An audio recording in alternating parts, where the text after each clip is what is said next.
अध्यक्ष जी, प्लीज। आपने इस महत्वपूर्ण विषय पहलगाम हमला और ऑपरेशन सिंदूर पर मुझे बोलने का मौका दिया। मैं आपका धन्यवाद देना चाहती हूँ। सबसे पहली बात जो मैं कहना चाहूँगी वो यह है कि हमें अपनी देश की सेना पर गर्व है। उनके शौर्य, सामर्थ्य, पुरुषार्थ, साहस, पराक्रम, वीरता और बलिदान को मेरा शत शत नमन। हमारी सेना ने हमेशा मातृभूमि की रक्षा करी है और पूरी तरह समर्पित होकर करी है, और इस समर्पण के भाव को हम सदैव और इस समर्पण के भाव के लिए हम सदैव अपनी सेना के कृतज्ञ हैं और रहेंगे। सेना हमारा अभिमान भी है और सेना हमारा सम्मान भी है। सभी सैन्य बल और सुरक्षा बल जो वीर गति को प्राप्त हुए, उन्हें हमारी भावपूर्ण श्रद्धांजलि। बॉर्डर पर भारत के जिन नागरिकों ने अपनी जान गंवाई और जो घायल हुए, उन सभी परिवारों के साथ हमारी संवेदना है। पहलगाम की जो आतंकवादी हमला जो 22 अप्रैल को हुआ, वह कहीं ना कहीं भारत की सुरक्षा पर आघात था। जहां एक तरफ सरकार यह कह रही थी कि सब कुछ नॉर्मल है कश्मीर पे, तो कहीं ना कहीं इस सरकार ने नेशनल सिक्योरिटी की कीमत पर कश्मीर में नॉर्मलसी का जो नैरेटिव सेट करने की कोशिश करी। पहलगाम की घटना कहीं ना कहीं उसी का अंजाम भी है। हमारा सवाल सीधे सरकार से यह है कि आखिरकार यह घटना क्यों घटी। आखिरकार पहलगाम में बाइसान वैली में जहां हजारों टूरिस्ट रोज जा रहे थे अपने परिवारों के साथ, और मैं पूछना चाहूँगी सरकार से कि अगर आपके परिवार के या हमारे परिवार का कोई भी सदस्य कश्मीर जाता, घाटी में घूमने जाता, तो बिना सिक्योरिटी के क्या आप उन्हें भेज देते?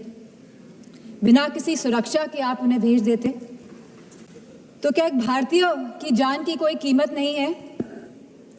कहीं ना कहीं जो यह घटना घटी है, इसके लिए पूरी तरह से यह सरकार जिम्मेदार है और इसको रिस्पॉन्सिबिलिटी भी लेनी पड़ेगी और अकाउंटेबिलिटी भी सेट करनी पड़ेगी। और जिस समय घटना घटी तो भारत में अमेरिका के वाइस प्रेसिडेंट्स JD वांस भी यहाँ मौजूद थे, और जब भी इस तरह के VIP गेस्ट भारत में होते हैं तो हमेशा कश्मीर घाटी में सुरक्षा बढ़ाई जाती है। लेकिन इस बार जो ये चूक हुई है, और यह खाली बरसान वैली की बात नहीं है, 60 और ऐसे टूरिस्ट डेस्टिनेशंस थे जहाँ पे कोई भी सुरक्षा नहीं थी, और आपके कहने पर ही, भारतीय जनता पार्टी की सरकार के कहने पर ही टूरिस्ट कश्मीर जा रहा था, इस भरोसे के साथ, इस विश्वास के साथ कि वह सुरक्षित है। और यह जिम्मेदारी अंतोगतः इस सरकार ने, भारतीय जनता पार्टी के नेताओं ने क्या कहा कि यह जिम्मेदारी टूर ऑपरेटर्स की थी वहां की सुरक्षा की, जो बहुत ही गैर जिम्मेदारा बयान है और साथ ही इनकी संवेदनहीनता को भी दर्शाता है।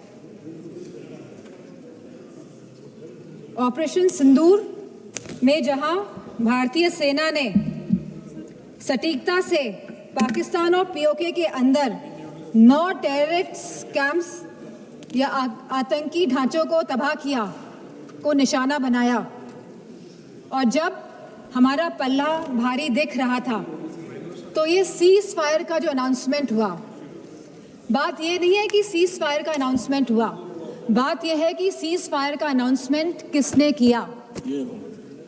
किसी भी भारत के मंत्री ने या कोई भी भारत के ऑफिशियल हैंडल से यह अनाउंसमेंट क्यों नहीं किया गया? भारत के देशवासियों को क्यों यह सूचना एक अमेरिका के राष्ट्रपति के द्वारा मिली? सवाल इस बात का है। सेम। कहीं ना कहीं भारत की फॉरेन पॉलिसी पूरी तरह से फेल है और जो ये विश्व गुरु का जो माहौल बनाया जा रहा है देश में और पूरे संसार, पूरे विदेशों में, कहीं ना कहीं ये भी पूरी तरह फेल है, क्योंकि ऑपरेशन सिंदूर के तुरंत बाद और सीजफायर के तुरंत बाद IMF ने $1 बिलियन पाकिस्तान को देने का काम किया है। वहीं वर्ल्ड बैंक ने $108 मिलियन पाकिस्तान को देने का काम किया है।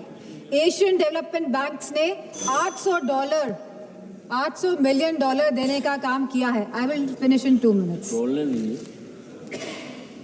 वहीं UN सिक्योरिटी काउंसिल में पाकिस्तान को काउंटर टेररिज्म कमेटी का वाइस चेयरमैन बना दिया गया।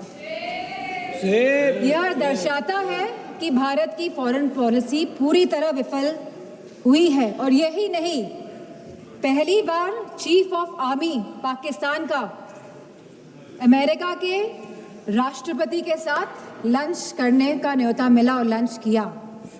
और बात यहीं पे समाप्त नहीं होती है। आज जनरल माइकल कुरेला को प्रेसिडेंट ऑफ पाकिस्तान ने प्रेस्टिजियस निशान-ए-इम्तियाज अवार्ड भी दिया है। तो ये रिश्ता जो पाकिस्तान का और जो अमेरिका का है, और इन रिश्तों के बीच में भारत का खड़ा है, सवाल इस बात का है। सवाल ये भी है कि अगर चीफ डिफेंस स्टाफ ने ये बात कही कि हमारे लड़ाकू विमान गिरे हैं, तो लड़ाकू विमान तो गिनती के हैं, आज नहीं तो कल तो पता ही चल जाएगा कि कितने लड़ाकू विमान गिरे। प्लीज मां। तो सरकार को क्या दिक्कत है बताने में? सर 2 मिनट्स कि please 1 minute, please conclude. Only 2 minutes last. 1 minute, 1 minute. कितने लड़ाकू विमान गिरे हैं, और ये लड़ाकू विमान जो गिरे हैं ये क्यों गिरे, ये भी सरकार को बताना पड़ेगा। सरकार पूरी तरह से, सरकार का इंटेलिजेंस फेलियर है। सरकार ये बात जानती ही नहीं थी कि जहां हम पाकिस्तान से लड़ रहे हैं, वहीं दूसरा देश, हमारा पड़ोसी देश चीन, चाइना पूरी तरह से समर्थन कर रहा था पाकिस्तान का। क्या ये इंटेलिजेंस फेलियर था या ये एक्शनेबल इंटेलिजेंस को इग्नोर किया गया? Please please please. तो मैं अपनी बात यहीं पे समाप्त करते हुए कहना चाहूंगी कि जो भारत का जो डिफेंस का बजट है, जो 1.9% ऑफ द GDP है, इसको बढ़ाया जाए, इसको 3% किया जाए, और वहीं अग्निवीर जैसी योजना को समाप्त किया जाए। और जो लेटेस्ट टेक्नोलॉजी से जो आप लड़ाई हो रही है, जो वॉरफेयर चल रहा है, तो भारतीय जनता पार्टी की सरकार है, तो वो जागरूक बने इसके प्रति। Thank you. धन्यवाद। Thank you.